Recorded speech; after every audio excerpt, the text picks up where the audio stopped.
I watched my sister walk into the mansion while I stood in front of a rotting barn, and I knew our grandmother had made her choice about which granddaughter mattered.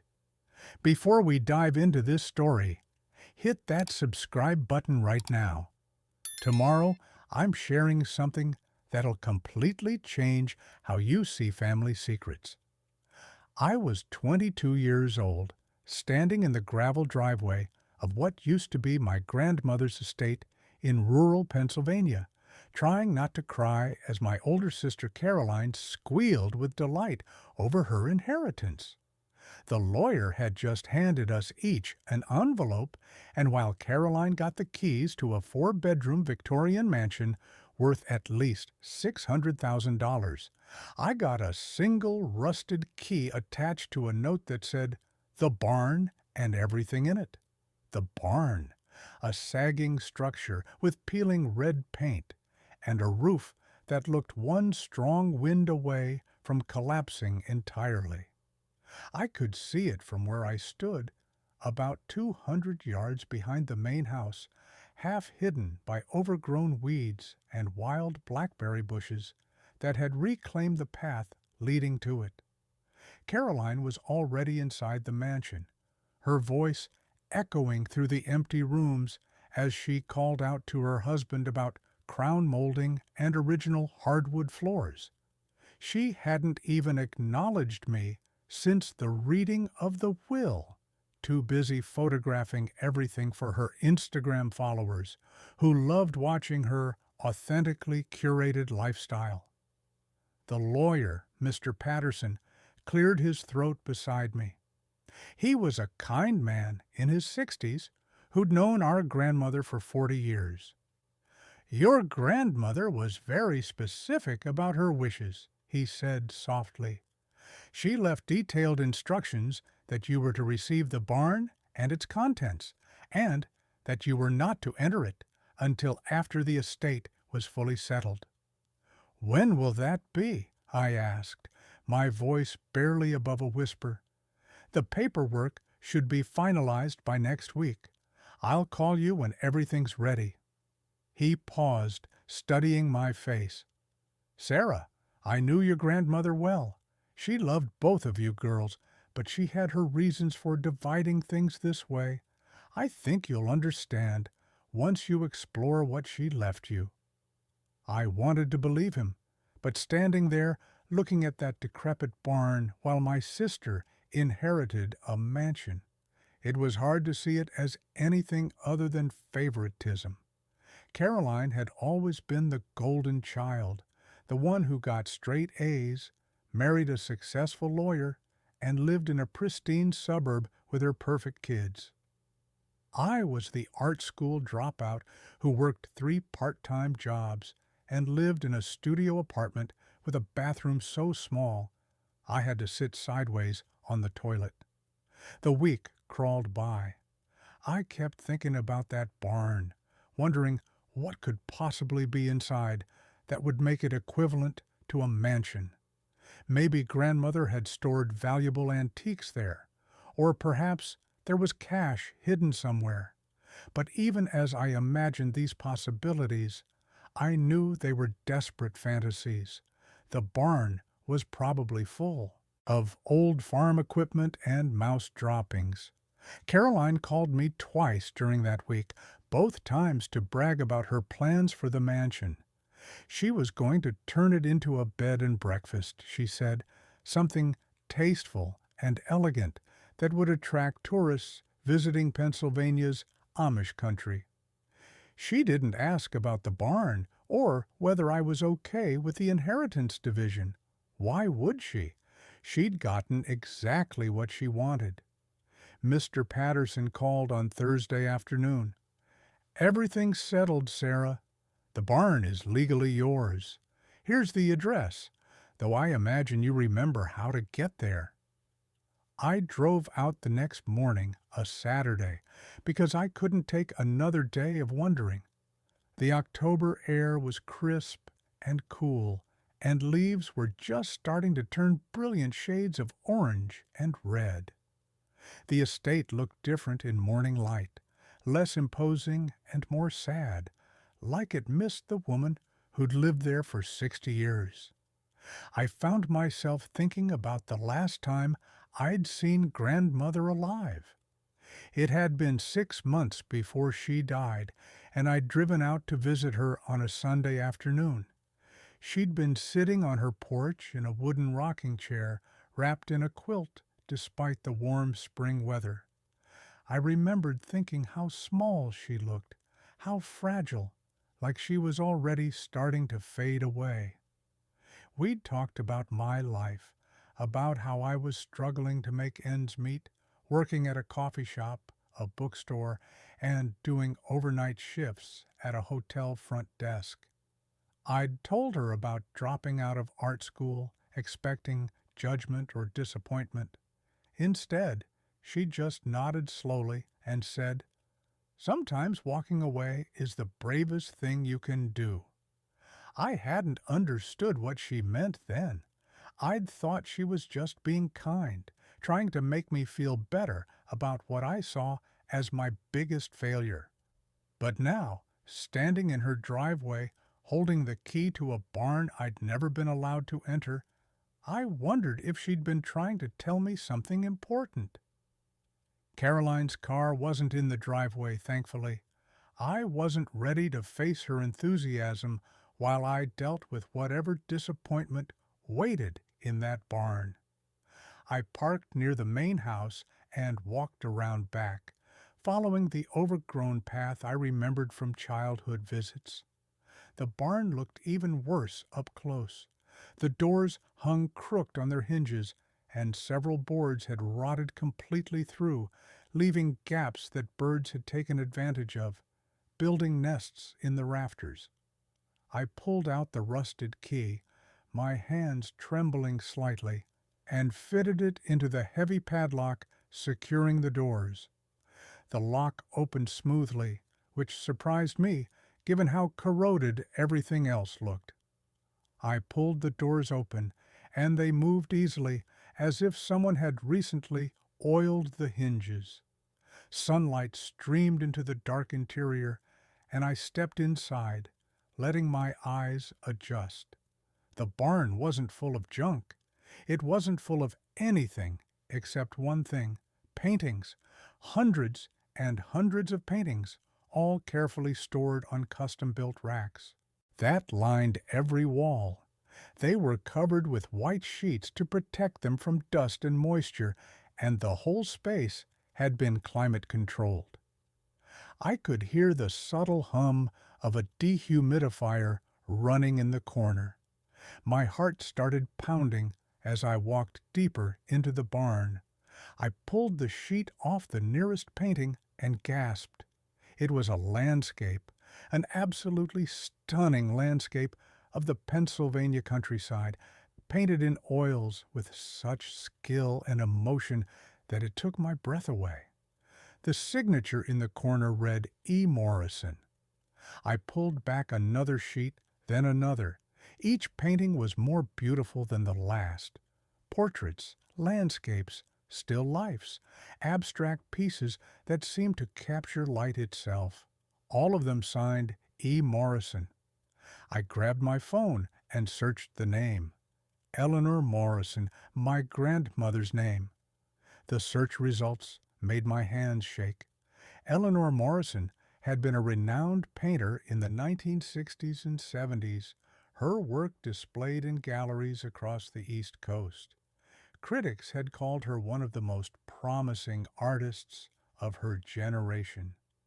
Then, in 1978, she'd suddenly disappeared from the art world, stopped exhibiting, stopped selling her work, and apparently retreated to a farm in rural Pennsylvania, where she'd lived in obscurity for the next 46 years. I'd known my grandmother's name was Eleanor Morrison, but I'd never connected her to the artist. She'd never mentioned painting when we visited as children. She'd been just grandmother, the quiet woman who made apple pie and let us feed her chickens. How had I not known about this entire other life she'd lived? I spent the next hour uncovering paintings and photographing them. There were at least 300 works here, maybe more. Some were from her exhibition years, pieces I recognized from the online galleries I was frantically searching. But many were newer, painted after she'd withdrawn from public life. These later works were different, more raw and emotional, like she'd finally allowed herself to paint what she truly felt instead of what would sell. One painting in particular stopped me in my tracks. It was a portrait of a young woman sitting at a table covered in art supplies, her face turned toward a window where light poured in. The woman's expression was a mixture of longing and fear, like she wanted desperately to create something, but was terrified of failing. I stared at that face for a long time before I realized why it looked so familiar. It was me. Grandmother had painted me from memory, capturing something I'd never seen in a mirror but recognized immediately as true. What comes next is something I never saw coming. Stick with me and make sure you subscribe. I found a small office space in the corner of the barn that I'd missed initially. Inside was a desk, a filing cabinet, and a large wooden chest. The filing cabinet contained meticulous records, photographs of each painting, dates of creation, materials used, and estimated values based on her research into the current art market. According to her notes, the collection was worth somewhere between $4 and $6 million. $4 to $6 million. I sat down hard on the desk chair, trying to process this information.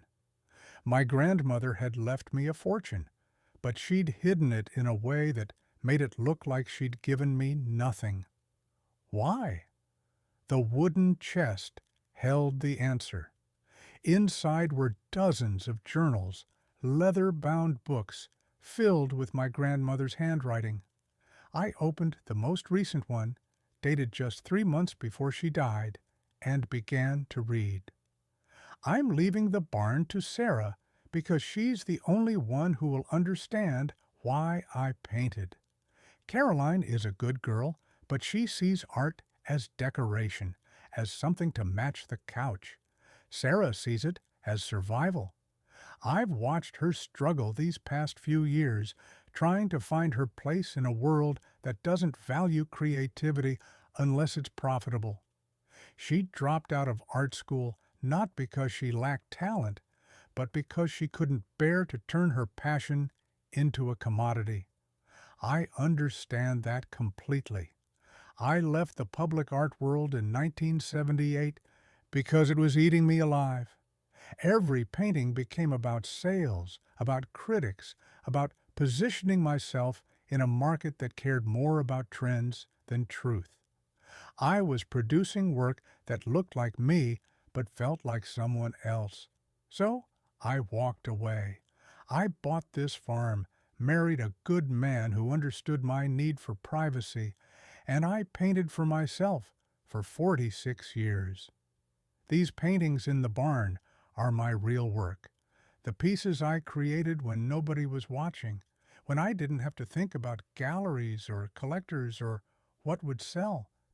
They're honest in a way my early work never was, and they're worth far more now than anything I produced during my exhibition years, specifically because I kept them hidden.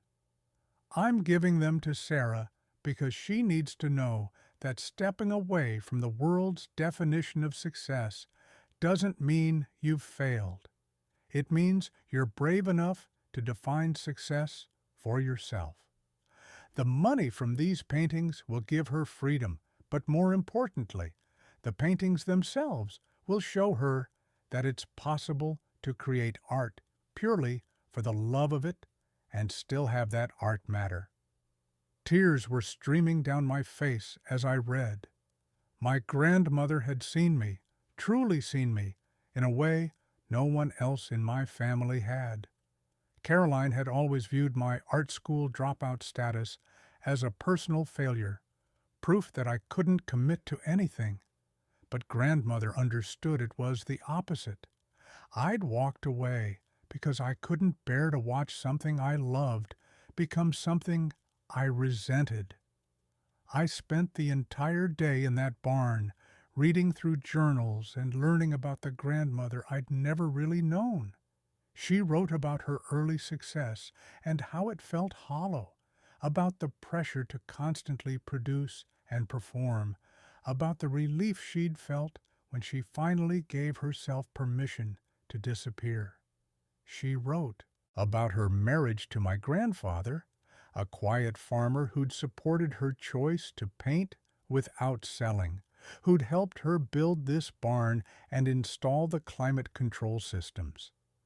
In one journal from 1983, she'd written about a gallery owner who'd tracked her down, begging her to return to exhibiting. He offered me a solo show in Manhattan, guaranteed sales, everything I'd supposedly walked away from. I almost said yes. The money would have been helpful, and part of me missed the validation of having people see my work. But then I thought about what it would cost. The interviews, the pressure, the inevitable comparisons to my earlier work. The way every painting would stop being mine the moment someone else assigned it value. I told him no.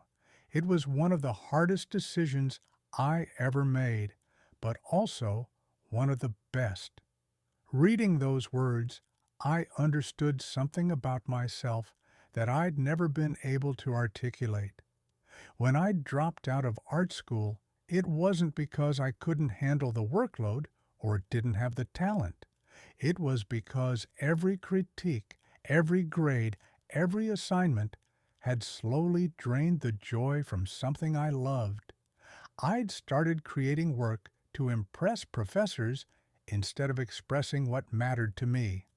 And one day, I woke up and realized I hated every piece I was making, even though they were technically proficient.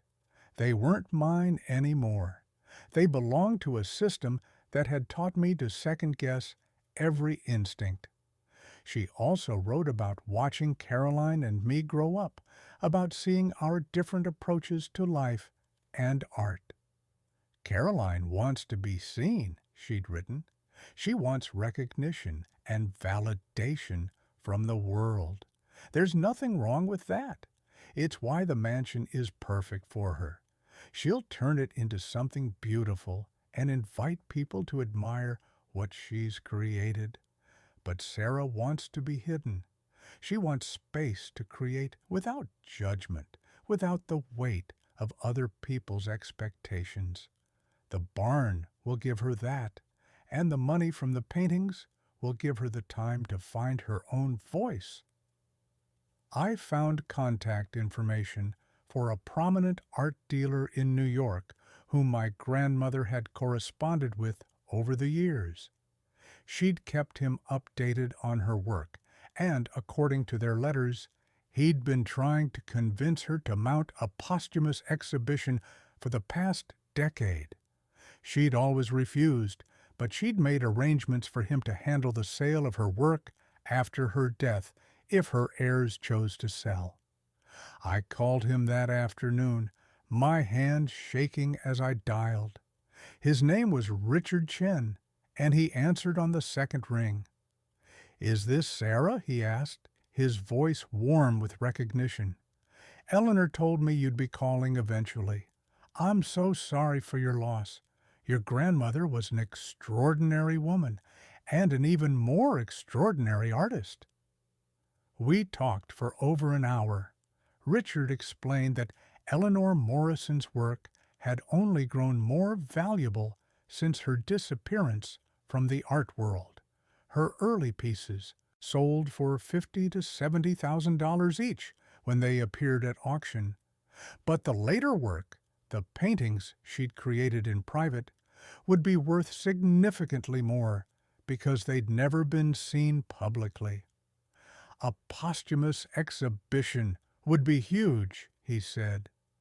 But I want you to understand something, Sarah. Your grandmother gave you these paintings not because she wanted you to sell them immediately and walk away rich. She wanted you to have options.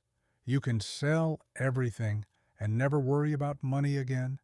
You can keep them all and continue her legacy of private creation. Or you can do something in between. Whatever you choose, it's your choice. That's the gift she really gave you. I drove back to my apartment that evening in a daze.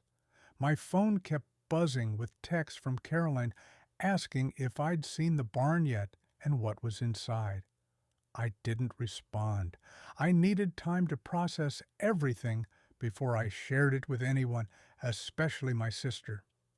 Over the next few weeks, I made several decisions.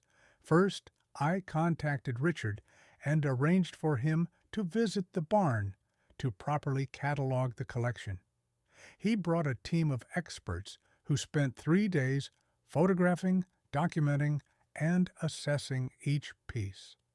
Their final valuation came in at $5.2 million. Richard himself was moved to tears by some of the later paintings. These are masterpieces, he said, standing in front of a series of abstracts grandmother had painted in the early 2000s. The art world has no idea what it missed. Eleanor Morrison didn't stop being a great artist when she left New York. She became a greater one. Second, I decided to sell about half the collection, not because I needed all that money, but because grandmother had been right in her journals. Some paintings are meant to be seen. The later work, the pieces she'd created purely for herself, those I would keep. But the earlier pieces, the ones from her exhibition years that collectors already knew and loved, those I would allow Richard to sell through a carefully curated exhibition. Third, I used some of the initial sale proceeds to renovate the barn, not to turn it into a gallery or a public space, but to make it a proper studio. I hired contractors to repair the roof and walls, to improve the climate control systems, and to add a small living space in the loft area. It became my sanctuary, the place where I could paint without worrying about rent or bills, or whether I was wasting my time on something that wouldn't make money. The renovation took 3 months. During that time, I quit all 3 of my part-time jobs and dedicated myself to understanding grandmother's work. I studied her techniques, read every journal entry, and tried to trace the evolution of her style over nearly 5 decades. What I discovered was fascinating. Her early work had been technically brilliant, but emotionally restrained, created for an audience that expected certain things from female artists in the 60s. Her later work was wild, experimental, deeply personal. She'd spent 40 years teaching herself to paint without fear. Caroline found out about the painting's value about 6 weeks after the will was read. Someone she knew had seen the exhibition announcement in an art magazine and called to congratulate her on the inheritance. Caroline immediately called me, her voice tight with barely contained anger. "You've been sitting on a $5 million art collection and you didn't tell me?" she demanded. "Sarah, that's family money. That should be split between us." I'd been expecting this conversation, but it still hurt to hear the entitlement in her voice. "Grandmother left the barn and everything in it to me," I said calmly, "just like she left the mansion to you. We each got what she wanted us to have. A mansion isn't worth $5 million. It's worth what it's worth, Caroline. And honestly, This isn't about the money. Grandmother left me these paintings because she knew I'd understand them, because she knew I'd appreciate what she was trying to tell me through them. Which is what? That you're special? That you deserve more because you dropped out of school and work in a coffee shop? Her words stung, but I didn't rise to the bait. She left me proof that walking away from the world's definition of success doesn't mean you've failed. She left me permission to live differently than everyone expects. And yes, she left me money so I'd have the freedom to do that. If you can't understand why that matters, then you're exactly right. She gave us each what we needed, and clearly we needed different things. You always were her favorite, Caroline said bitterly before hanging up. We haven't spoken much since that conversation. Caroline is still bitter, convinced she was cheated out of her fair share.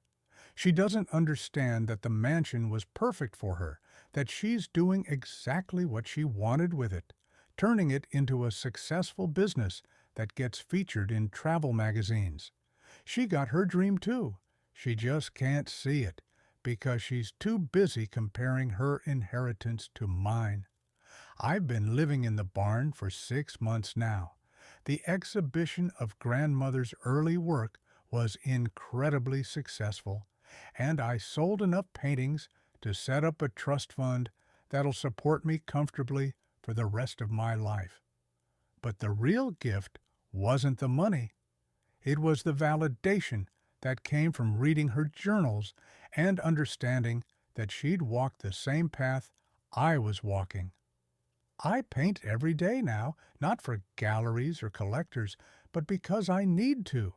I create pieces that make sense to me, that express things I can't put into words. Some of them are good, some aren't, but they're all honest, and that's what matters. I'm building a body of work that's mine, that I can look at in 20 years and recognize myself in. I also found something else in grandmother's journals that changed how I saw everything. She'd written extensively about her decision to divide the Purna inheritance unevenly, and her reasoning was more complex than I'd initially understood. Caroline will be fine with the mansion, she'd written. She has a supportive husband, a stable career, and a personality that thrives in traditional success. She doesn't need my art or my story to feel validated. But Sarah is walking a harder path, one I recognize because I walked it myself. She needs to know that someone understands that her choices aren't wrong just because they're different. She needs proof that it's possible to live creatively and authentically without starving or compromising. That's why she gets the barn. Reading those words, I finally understood that grandmother's division of assets wasn't about loving one of us more. It was about seeing us clearly and giving us each what would serve us best.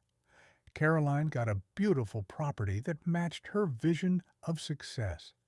I got validation, freedom, and a connection to a part of our family history that I'd never known existed. I've started teaching art classes in the barn now, free workshops for people who want to create but feel paralyzed by the pressure to monetize their passion. We paint together in the same space where grandmother created hundreds of masterpieces that nobody saw for decades. There's something powerful about that, about reclaiming creativity from the market forces that try to define its value. Last week, a woman in her 50s attended one of my workshops. She'd been a painter in college, but gave it up after graduation because she couldn't figure out how to make a living from it. I always felt like I'd failed, she told me, tears in her eyes, as she worked on a landscape that would never sell, but clearly meant everything to her. Like if I wasn't good enough to make money from my art, then it wasn't real art. I showed her one of grandmother's journals, the entry where she'd written about leaving the art world. Some of the most important art never sells, I told her. Some of the most important art is created in private spaces by people who paint because they have to, not because they can. Your work is real. It's always been real. She broke down crying after that, and several other workshop participants joined her. We sat together in the barn, surrounded by grandmother's legacy, and shared stories about the dreams we'd abandoned because they didn't fit into neat economic categories. A retired teacher who'd always wanted to sculpt, a nurse who wrote poetry in stolen moments, a mechanic who'd quit drawing because his father told him it wasn't masculine, each of them carrying shame about creative impulses they'd been taught to suppress. That's become my mission now, using the gift grandmother gave me to give the same gift to others. Permission to create without justification, space to explore without judgment, and evidence that there are multiple ways to live a creative life, even if the world only celebrates one of them. I've also started a small grant program using some of the money from the painting sales. It provides 6-month stipends to artists who want to create without the pressure of commercial success. No requirements, no expectations, just time and financial support to make work that matters to them. We've funded 12 artists so far, and the results have been extraordinary. Not because the work is commercially viable, but because it's authentic. These artists are creating pieces they'd never make if they were worried about selling them, and that freedom produces something beautiful and strange and necessary. Caroline will probably never understand why grandmother divided things the way she did. She'll always see it as unfair, as proof that I was favored. But that's okay. She got exactly what she needed, even if she can't see it. And I got exactly what I needed. A barn full of secrets that taught me who I really am and who I have permission to become. Sometimes I sit in the same rocking chair where grandmother painted some of her final pieces, and I imagine I can feel her presence, not in a supernatural way, but in the sense that her choices continue to shape my life. She gave me more than money or paintings. She gave me a roadmap for living as an artist in a world that doesn't understand why anyone would create without hoping for fame or fortune. The barn has become a gathering place for people like us, people who create because we have to, not because we should. We share techniques, offer encouragement, and celebrate work that will never hang in museums, but matters deeply to the people who make it. Grandmother would have loved seeing this space used this way, filled with quiet creation and honest expression. Thank you for listening to my story about inheritance, art, and learning that value isn't always measured in dollars. If this resonated with you, please subscribe to the channel. I'd love to hear in the comments about your own experiences with family expectations and finding your own path. Have you ever received a gift that seemed small but turned out to be exactly what you needed? Or maybe you're struggling right now with the pressure to define success on someone else's terms. Share your story below, and don't forget to check out the other stories on screen. Your next favorite might be waiting there. Until next time, remember that your path doesn't have to look like anyone else's to be valid.